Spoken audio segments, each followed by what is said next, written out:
Hiniling ng negosyanteng si Charlie Atong Ang sa Department of Justice o DOJ na ibalik ang kanyang kasalukuyang kaso ukol sa nawawalang mga sabungeros sa Philippine National Police Criminal Investigation and Detection Group o PNP-CIDG para sa tama't impartial na investigation.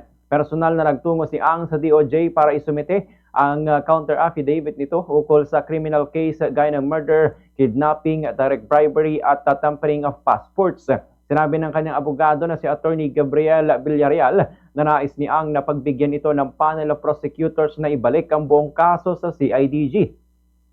Dagdag pa nito na kahit may kakayahan ng DOJ na tumulong sa PNP sa case build-up, ay subalit ang investigasyon ay pangunahing trabaho ng kapulisan at hindi ang piskalya.